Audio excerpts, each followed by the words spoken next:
Bien, seguimos en la mira, como les anunciábamos, con el sociólogo Rafael Paternay. Rafael, muchas gracias por Gabriel, estar. buenas noches, muchas gracias. Se ha dado el debate en estos últimos días entre el Partido Colorado y el Ministerio del Interior, porque el Ministerio del Interior anunció que había 247 homicidios en lo que va del año y el Partido Colorado habla de 267. Uno puede decir, bueno, 20, pero lo que está en tela de juicio acá, o lo que el Partido Colorado intenta poner, es la credibilidad de las cifras que el Ministerio del Interior maneja. Vos que estuviste tantos años ahí adentro, ¿qué sacás de este debate?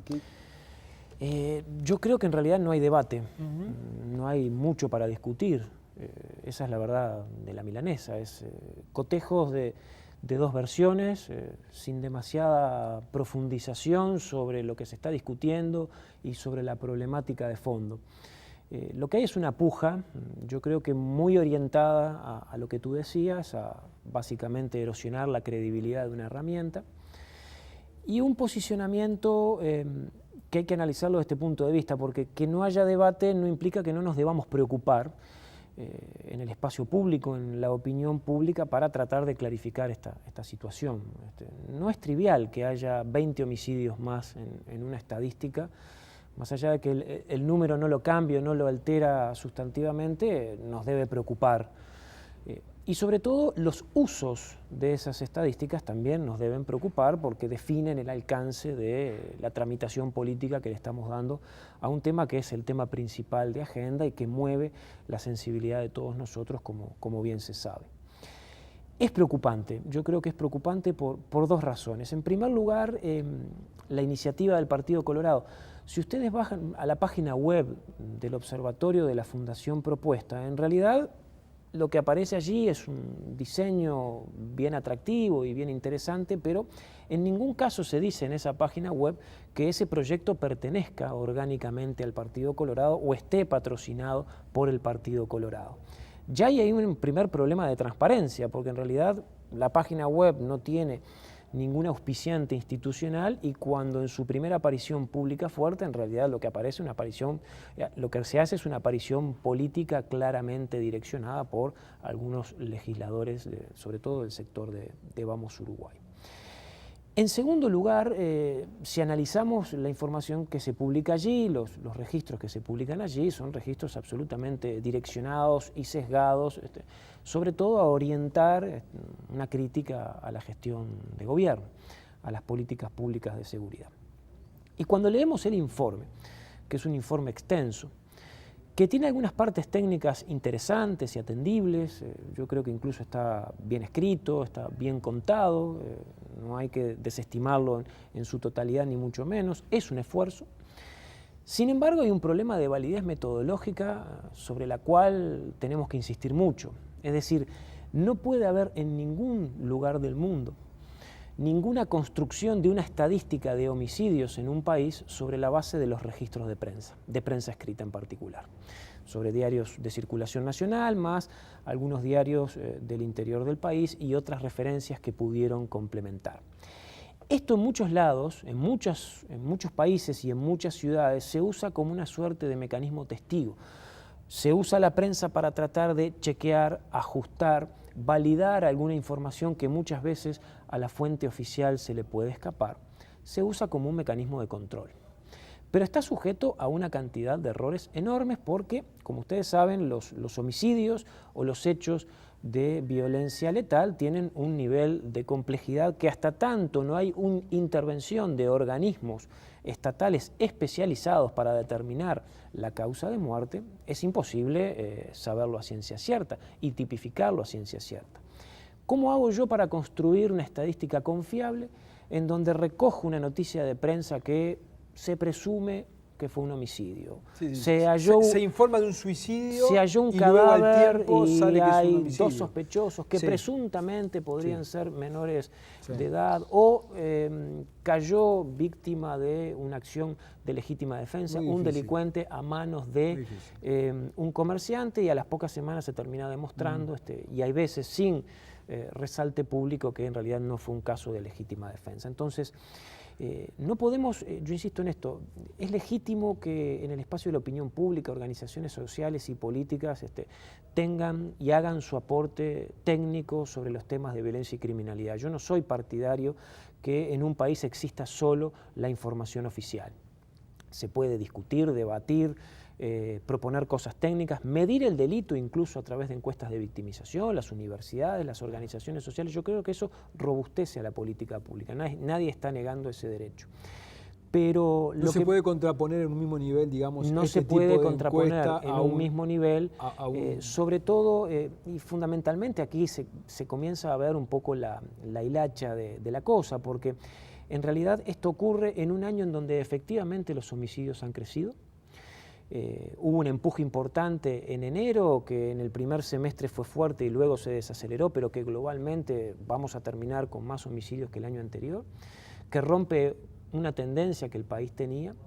En ese sentido, el Ministerio del Interior ha sido siempre muy claro, nunca ha negado estos cambios, estos datos, o sea, hemos tenido 2 o 3 informes que han anunciado esto, o sea que no se puede negar que de alguna manera el Ministerio lo haya ocultado. Y el hecho de, sobre este escenario, sobre este clima, salir a terciar o a discutir, agregando 20 casos más, que aparte están mal sumados, no deben ir ahí. Las situaciones estas que se incorporan en términos de la acción policial o eventualmente la legítima defensa, bajo ninguna circunstancia pueden agregarse al renglón de homicidios dolosos. Un delincuente abatido por un policía no debería ir ahí.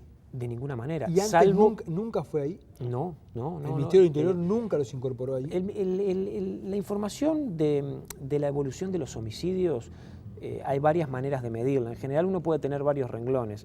La tentativa de homicidio, el homicidio doloso, es decir, donde hay intención de matar, el homicidio culposo cuando es accidental y reconstruir las cifras que puedan haber de muertes violentas letales que no son estrictamente homicidas. La información que ha trabajado siempre el Ministerio de Interior y que habitualmente se publica periódicamente alude solo a los homicidios dolosos, que luego es la información que se valida internacionalmente y que el propio Ministerio viene trabajando a nivel internacional y validando esa información desde hace muchísimos años. En la propia estadística ministerial, en esta, no hay que descartar, incluso en años anteriores, que puedan aparecer errores. Siempre hay un margen de error mínimo.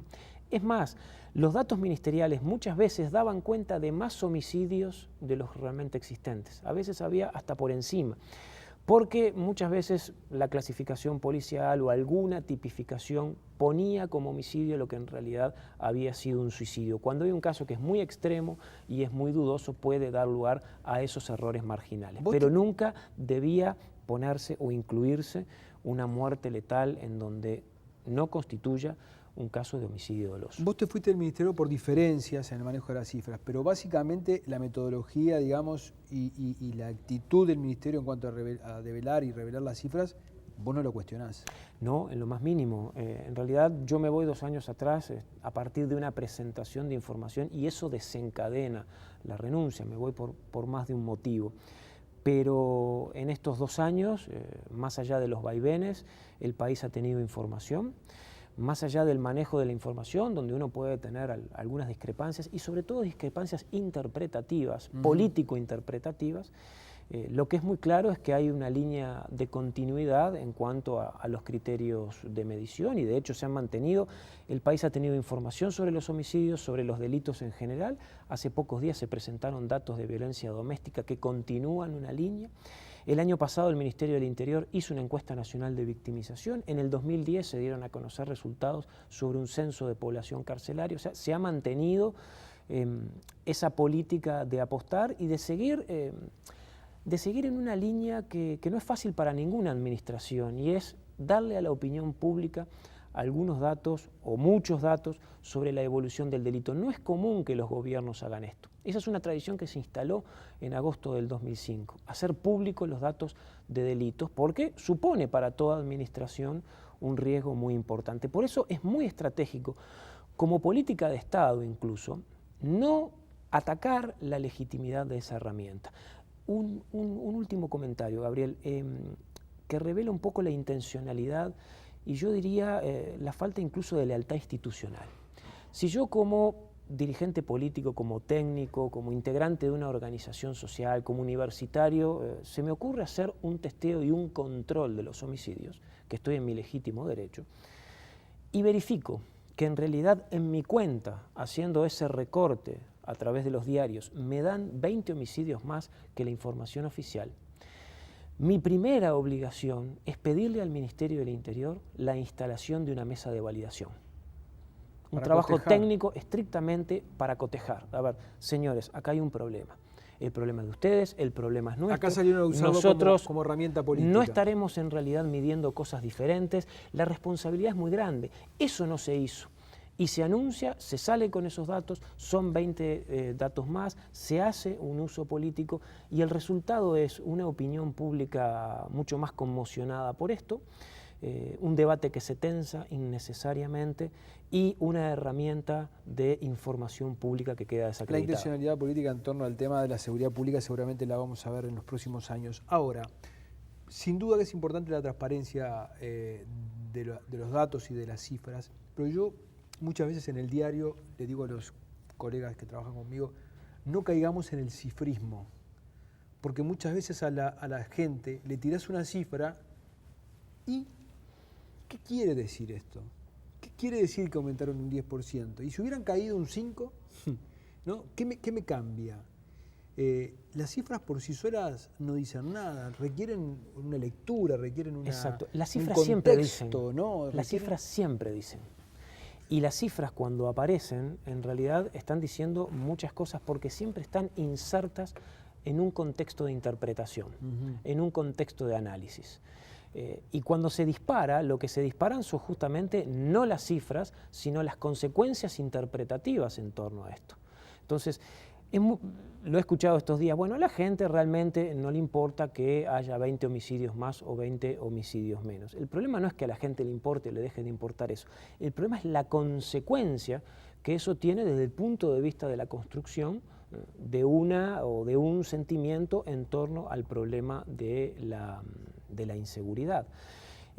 Las subas y las bajas de los delitos, naturalmente que por sí solo no indican nada, pero deben ir en una línea de análisis que nos revela en realidad el trasfondo de una política, el alcance de una política. Las cifras y los datos confiables son en realidad el corazón de una política pública. Por eso hay que protegerlos en su sentido básico, en su sentido primero. Y tenemos que ser muy conscientes que los datos por sí solos ni resuelven nada ni definen nada. Los datos deben ser apoyo esencialmente para entender, ensanchar las líneas de interpretación y por supuesto para pensar políticas públicas más robustas. No es que vayamos a discutir en la opinión pública eternamente sobre esto. Los datos y los datos más analizados y más desagregados tienen que servir de palanca y de herramienta para intervenir sobre los factores esenciales. Los datos nos están diciendo todo el tiempo que las armas de fuego son un elemento de riesgo fundamental en el Uruguay. Bueno, eso debería accionar una política de desarme civil en el país o establecer otro tipo de prioridades. Pero sobre todo tenemos que tener claro si este año el país ha tenido una tasa de crecimiento del homicidio que marca o que corta una tendencia de estabilidad de casi 20 y pico de años, la primera obligación que tenemos es explicaciones profundas de por qué se está dando ese cambio. Explicaciones profundas que habrá que dar en distintos niveles, por supuesto, pero sin explicaciones profundas no hay política pública eficaz. Pero los datos, yo lo he tocado acá muchas veces, y es cómo el dato no repercute en la gente con la lógica que el dato debería tener. Hay más muertes por violencia doméstica que en el transcurso de rapiñas, pero ese número a la gente no le dice nada. A la gente le asusta morir en una rapiña, digamos, ¿no? Es verdad, pero hay datos que dicen más que otros. Ese es el problema también, y yo creo que un poco define la inclinación cultural y sociopolítica que el país está viviendo con el tema de la seguridad. Porque cuando el año pasado se anunció cuando se largó a la opinión pública por parte del propio Ministerio del Interior que el 53% de las rapiñas eran cometidas por menores, ese dato caló hondo. Sí. Y ese dato no es cierto. Eso es un dato equívoco, que tiene problemas metodológicos de construcción muy severos. ¿Por qué? Porque ese dato surge de un estudio que analizó las rapiñas ocurridas y aclaradas en los últimos 3 meses del año 2010 en Montevideo. Es un subuniverso de un subuniverso de un subuniverso, ¿no? 3 meses, 2010, Montevideo, solo rapiñas aclaradas. Una porción absolutamente minoritaria de las rapiñas que ocurren, dentro de las cuales dio que un 53% habían sido cometidos por menores. Dato que ha sido utilizado mucho por el Partido Por Colorado. el Partido Colorado. Para su campaña por la baja pero resulta que imputabilidad, ¿no? algunos datos que van en la línea de abonar ciertas visiones punitivas o ciertas visiones que ponen en el centro de la escena a los adolescentes que cometen rapiñas, resulta que muchas de esas cifras prenden y logran configurar realidad y son apropiadas por todos. Digamos que en el caso de las rapiñas, la participación de menores en general es menor a esa cifra. Es muy difícil saberlo, porque hay 18.000 denuncias de rapiñas al año. Es imposible saberlo. Si yo hago una denuncia de rapiña por un arrebato o un tironeo de cartera y veo a alguien que está corriendo y voy a hacer la denuncia, le voy a decir, bueno, mire, sí, me pareció que tenía 17, 18, no sé. El grado de imprecisión o el margen de error es muy grande, sin contar que además hay muchas rapiñas que no se denuncian. Y si es un 53%, ¿es mucho o es poco? Con relación al año pasado, ¿es mucho o es poco? Con relación a otros países, ya sabemos que los adolescentes tienen participación en el delito contra la propiedad y sin embargo ese dato prendió en la opinión pública y no prende en otros. Entonces, la sustancia de la cosa es tener buenos datos, sin lugar a duda, pero al mismo tiempo un cuerpo interpretativo sin la cual no hay una buena política pública en seguridad ciudadana y en ningún tema sectorial. Rafael, te quedo muy agradecido. Un gusto, Gabriel, buenas noches. Gracias a ustedes por haber estado hoy. Los esperamos el jueves próximo. Hasta entonces.